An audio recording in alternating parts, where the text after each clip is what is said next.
Hello and welcome. This is the never-ending quest to make money, and these are today's project motors. Well, at least they were supposed to be. So a guy wanted to drop them off. He wanted to get one of them running for his fishing boat. So he said, I'm dropping them off. Tell me what they need. Again, he didn't care which one. Whichever one was better is what he said, or easier, which I interpret as easier to get running or cheaper.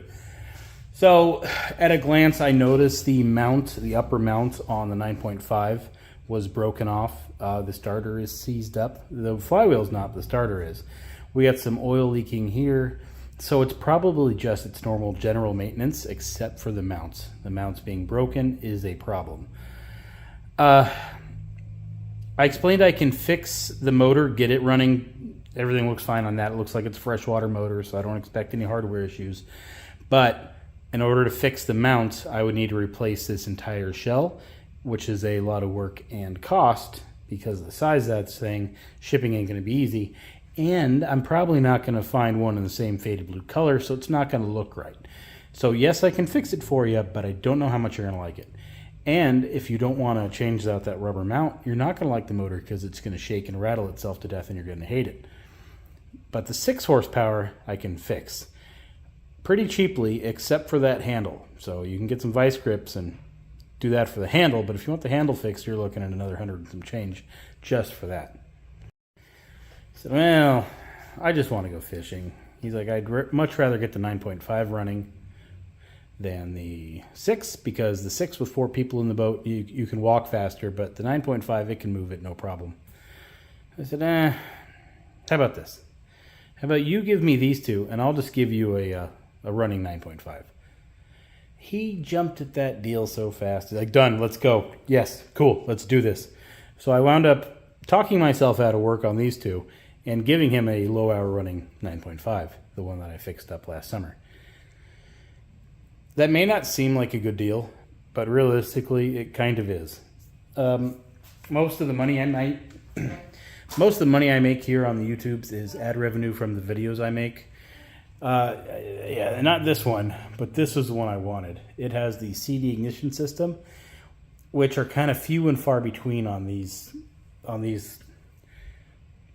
model of 6 horses, because they only made them for 3 years. So what is it, 77, 78, and 79. So the CDs aren't as common. This is one of the later ones since it has a stop switch, so it's a 78 or 79.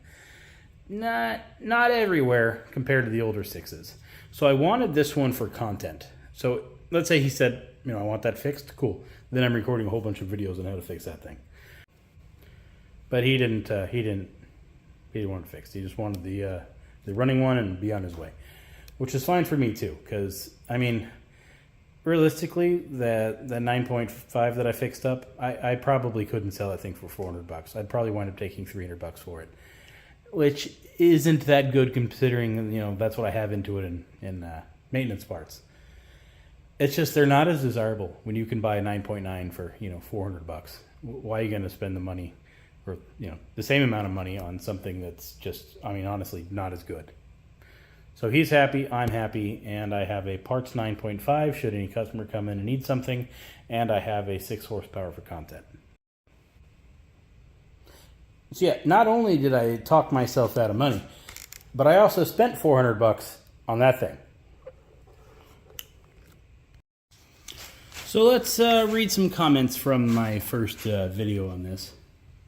Not on this, but on the taking customer monies from people I don't know. Bon Barter says, you really should take the payment seriously as it's more than you deserve for your work.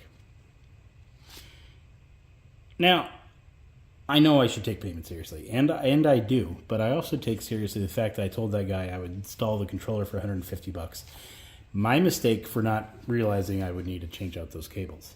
Although not really, because I could have said, hey, you need cables too. You're looking at more money. But the thing is, how many times have you taken your car to the shop and say, I need the alternator, it ain't working.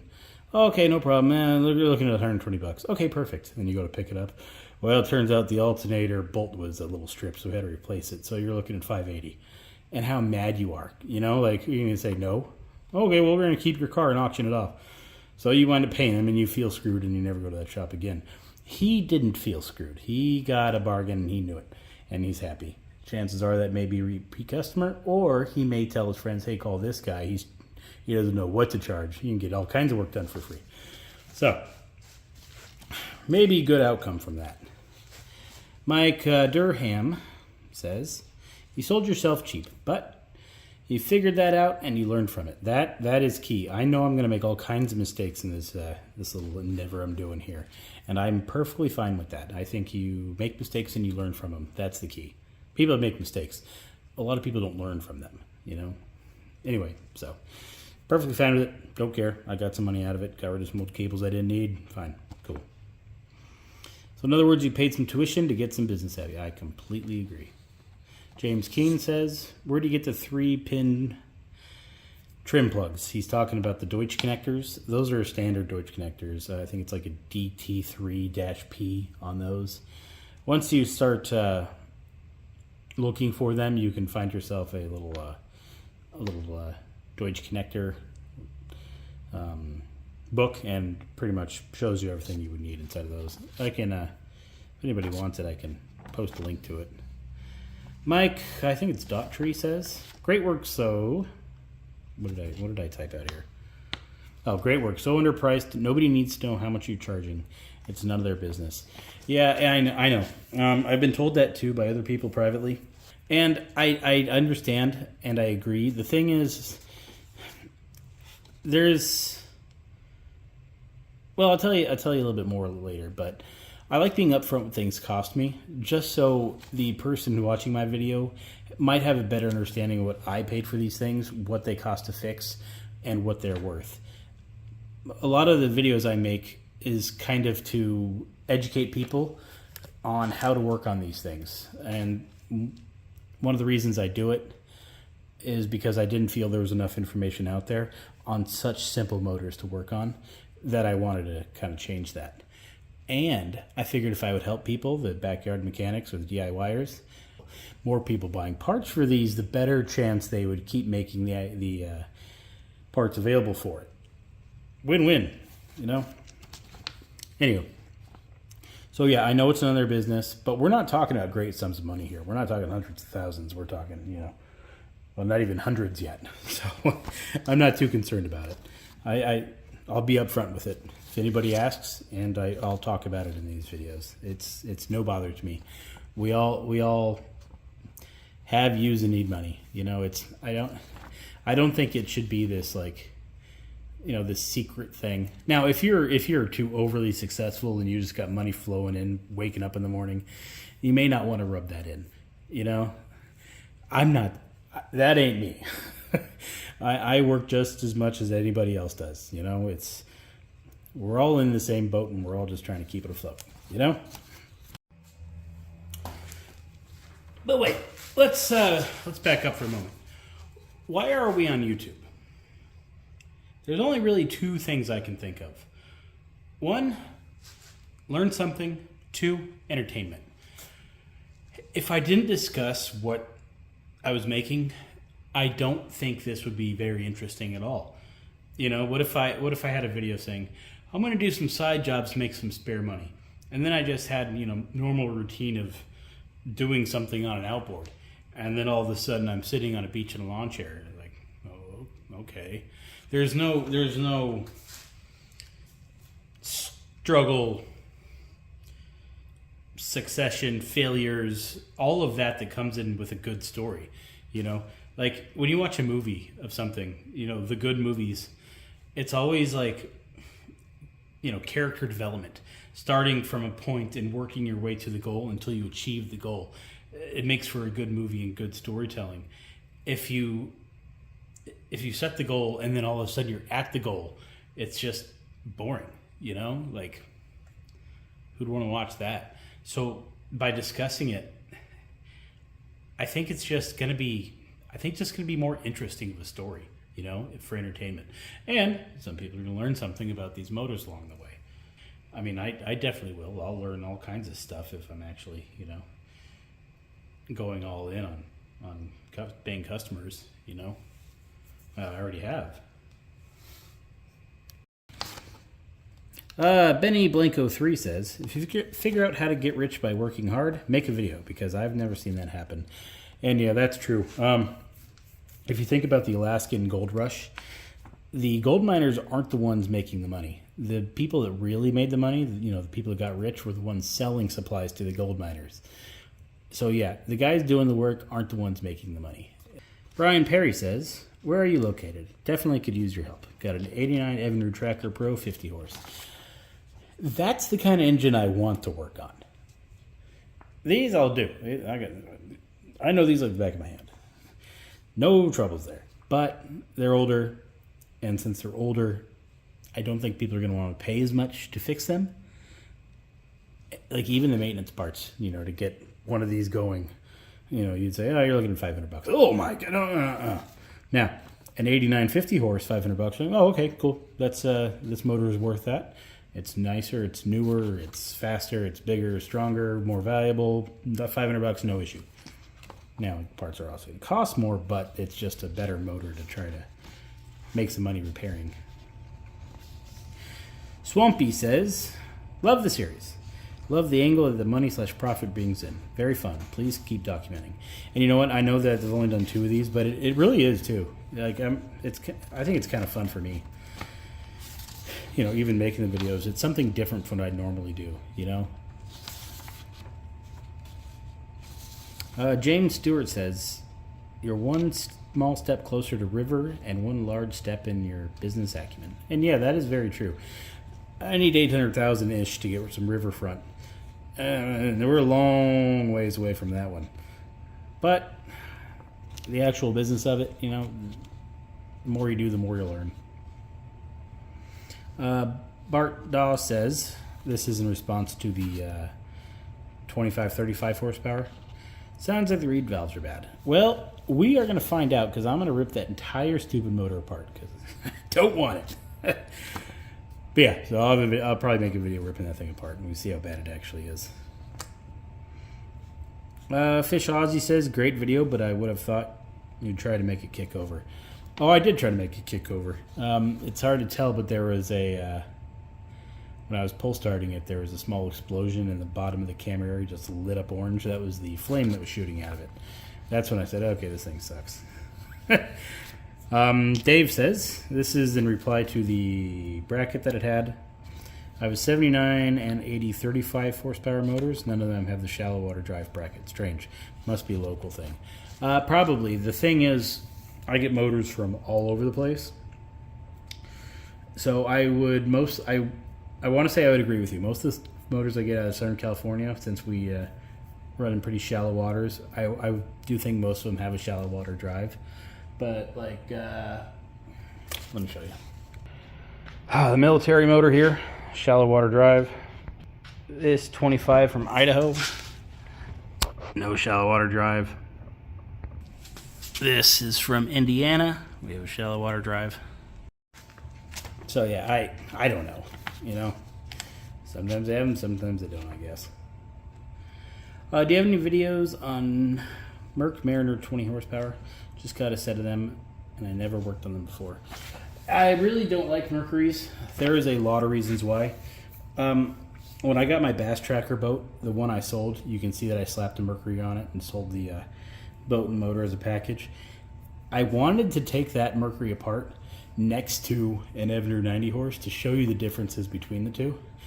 And then I wanted to get my buddy Ryan, who knows nothing about motors, and have him look up parts for one of these, and then try to have him look up parts for Mercury, and just see the night and day difference between the two.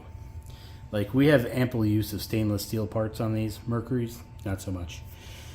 These have easy to understand model numbers. Mercuries have those serial numbers, and I really hate that serial number system. It's just such a, in my opinion, it's just such a dumb way to do it. You'll have a serial number, and you'll go to look up parts for it, and it's like, okay, this fits serial numbers between this and this. Okay, perfect. That's my serial number falls in there.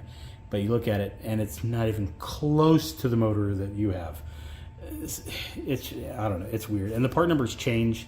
In the the 70s, you just had numbers, then all of a sudden in the 80s you had A2 followed by numbers. None of it makes it's silly. And not only that, but those tin head Mercuries, the ones with the tin cowling that wraps around, those things are just such, in my opinion, they're just so crappy it's not even funny. It may not be people on the East Coast with different climate, but out here in the desert area, they just suck. The wiring, the coils, the ignition components, the plastic carburetor linkage, all of it just falls apart and crumbles. And it's so expensive for those parts, and they're just kind of hard to identify. I really don't like them, and I don't recommend anybody fixing up a Mercury. I've gotten a lot of calls. Hey, I got this Mercury. Can you fix that? I was like, I don't want to. I really don't. Oh, speaking of which, I didn't answer a question a couple of pages ago. Where are you located? I'm just south of Laughlin, Nevada, but I do frequent, we call it the tri-state area, so California, Nevada, and Arizona. That's pretty much all around there. So not only did I talk myself out of work, but I also spent $400 on this thing. Now, my kids usually wake me up in the middle of the night, and, Daddy, I need blanket. Or, Daddy, I need my water, which is right next to them. They just want me to hand it to them. So I'm always up at 2:33 in the morning. And last night I was like, well, let me go see if any outboards were listed for sale last night. Sure enough, blammo. So here's the ad, which I thought I read, but now that I'm looking at it, I don't remember reading any of this. I looked at it and I said, okay, that's a 2000 Johnson 25 horsepower 3-cylinder. I don't have any 3-cylinder content on my channel, so I should buy this thing. I'd say, okay, it probably doesn't run for $400, so it probably needs a power pack. That's $500. It's not the end of the world, but let's hope we don't have to do that. The lower unit, it's got a bent skeg. It's got a bent fin on the cavitation plate, and the propeller is pretty damaged, so we probably have a hole in the lower unit somewhere too. So I need to rebuild the lower. That'll make for a good video. And then a water pump. Haven't done one of those on these. So okay, so I can get some good content to help others. Okay, I'll go buy this thing. So I sent him a message, and I'll take it, and then I went back to bed. But now I'm looking at the ad, and it says, this motor's pull start, recently pulled off my John boat, was ran several times this year, it runs great. I didn't think it ran. I don't know. Like I said, I remember reading the ad, but I don't remember any of this. So yeah, that was one of the easiest transactions I've ever done. Message him, said I'll take it. Let me know when and where you want to meet up. Then I go to bed. I wake up, 6 a.m. or so, and he messages me. Yeah, meet me. I'll meet you when I get off work at 4:30. I said, perfect. That'll give me time to go to the bank, get you the money. Where do you want to meet? He says, meet me at this address. I say, okay, perfect. I'll see you then. And about 3 o'clock, he says, hey, I'll be home a little early if you want to meet about 3:30. It's like, well, I already left, but I should be there about 3:45. So I said, okay. I pull up at 3:44. He's got the garage door open. He's already standing out there waiting for me. Most of the time when I go pick something up, I wind up sitting out in the driveway for 20 minutes while the person gets their shoes or slippers on before they go meet me. And then we have to walk down a back trail. Nope. Garage open, outboard right there, sitting in the driveway. So I walk up, I notice he's got a garden hose and a fuel line going to it. I'm like, what? He's like, you want to see it run? Like, it runs? Okay. Fires right up. Well, okay, perfect. I'm still buying it, so let's load it up.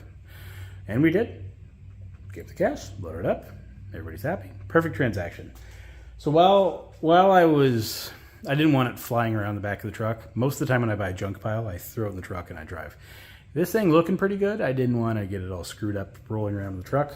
So I tied it to the side of the truck, wrapped it in a quilt. And when I was doing that, I was talking to him.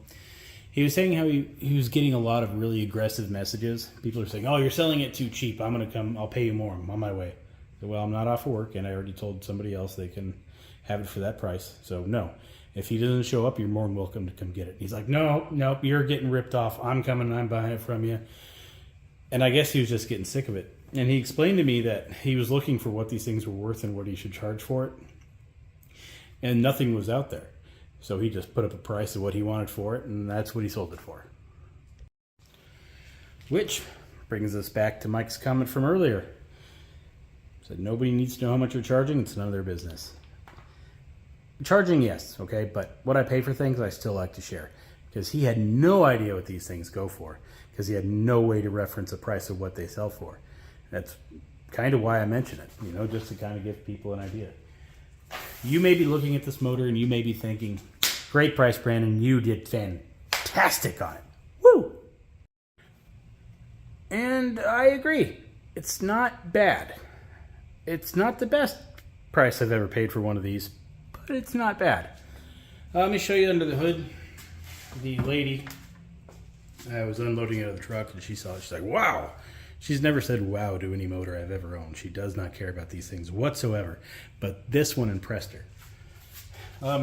One thing I don't like about these 3 cylinders is I will break this handle, forgetting how they operate. You know, I'll push this in like you're supposed to, pop it down, it won't go, it's gonna happen. I'm gonna try to remember, but let's be honest. So there it is, shiny, clean, nice. But these things are notorious for losing their power packs. This thing is like $500 to $700, quite expensive. So when that goes out, it's going to be a lot. Second thing we have is fuel just dripping. Could be because I transported it, but I don't think so because it kind of smelled like fuel when I got there. So I think the middle carburetor bowl may be cracked work or leaking from here onto here. So that'll need to get addressed. Second thing, when I said I probably got a hole in the lower unit, I'm not that wrong. It's got a, I mean, this hit something. The repeller is quite chewed up, which is common in our shallow waters. The skeg kind of bends out that way, but right here, barely see it, but it looks like it hit something because it dents in here and it dents in here. And then we have it's not soft, so it's not silicone. It feels like JB Weld. So we either need to get that, replace the housing or get that TIG welded up. So it's not perfect, but to get this thing back into tip-top shape, we need a lower unit and probably fuel bowls for the carburetors. Well, not a lower unit, just a housing. Now, am I going to change that housing when I find a new one that's, you know, a decent price? Then I will. Until then, I will change the oil frequently and leave it alone. The biggest problem this engine has is it won't fit. I don't think it'll safely go in my boat. And I just got that stupid boat and I kind of like it, and now I got to sell it and get myself a Valco or a Gregor or something, which good luck finding one in good shape to hold this better motor. So that sucks. But the motor, whew, I like it. I think it's going to help some people out with the educational videos I can make from it. Since it doesn't need anything too major, you won't have any too major videos. But the general maintenance stuff, like the lower and the, not the lower, rebuild or replace, but, you know, like the water pump. Yeah, somebody will watch those and they'll find it helpful. So that's it for now. I'm supposed to have some more people dropping some more stuff off tomorrow or bringing stuff by. We'll see if that happens, and we'll see if I can get a video up for those. If I can do them in a day, we'll see. All right, see you later.